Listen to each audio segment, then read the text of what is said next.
평가 기준 중에 공직자 윤리 항목이 50점이 만점인데 채용 비리 부분에 대해서 소명을 하지 못하셨기 때문에 0점 처리됐다고 합니다.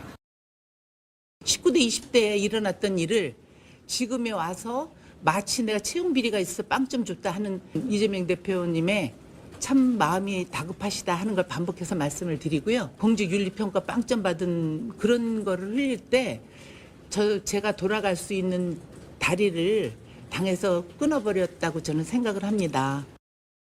김영주가 0점이면 혹시 이재명은 마이너스 한 200점쯤 되나요? 제가 이재명 대표를 참 대단하다고 생각하는 건 그런 뻔뻔함입니다.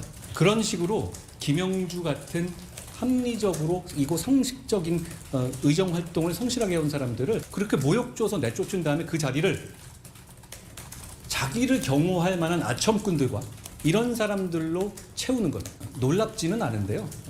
매번 봐도 대단하다는 생각이 듭니다. 바로 저 얘기예요. 두 사람의 맞불 비판 얘기를 하기 전에 먼저 이현정 의원님. 네. 이재명 대표 얘기는 사실은 채용 비리 소명 못해서 0점 받았다.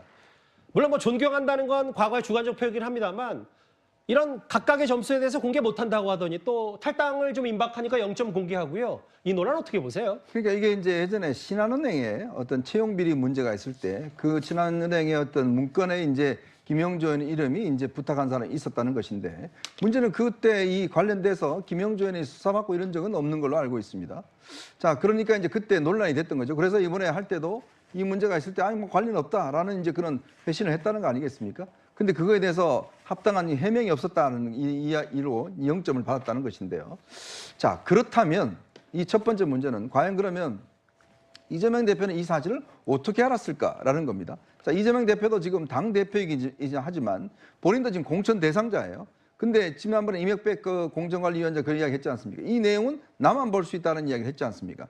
그럼 이 세세한 부분에 대해서 어떻게 알았을까? 그리고 본인들한테도 공개하지도 않습니다. 지금 공개를 거부해서.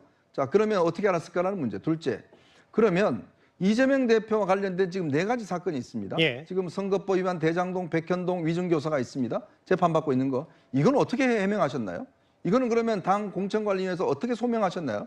본인은 정책 탄압이라고만 이야기를 하신 건가요? 예. 자, 이런 부분에 대해서 그러면 본인은 예를 들어서 소명이 제대로 안 됐으면 그럼 본인은 예를 들어서 좀 전에 한동훈 위원장 이야기했듯이 그러면 한 것당 50점 마이너스 해버리면 200점 되는 거 아니겠습니까? 그러니까 본인에 대해서는 아마 설명을 안 했을 겁니다. 자, 그런데 더군다나 민주당 같은 경우는 지금 이수진 비례대표 의원 같은 경우에 기동민 의원하고 똑같이 라임으로부터 이제 돈을 받았다는 걸로 해서 했는데 이명백 위원장 그 이야기 했지 않습니까? 예. 기동민은 인정했고 이수진은 인정 안 했기 때문에 한 사람은 공천 이 경선 붙여줬다고. 예. 자, 그러면 지금 이 김영주 의원 같은 경우도 본인 인정하지 않았지 않습니까? 그러면 경선 기회 줘야 되는 거 아닌가요? 감점 없는 거 아닌가요?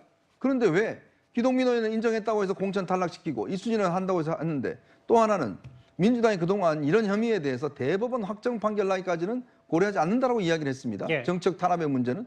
근데 이분은 수사도 안 받은 사안이에요. 근데 왜 50점을 감점을 했죠? 자, 그동안 민주당은 시스템이라고 이야기를 해왔습니다. 예. 그런데 지금 제가 열거한 이런 사안들을 보면 왜 김영주 의원한테는 왜 50점 감점을 했는지 그 타당한 이유를 대야 될 겁니다. 설 변호사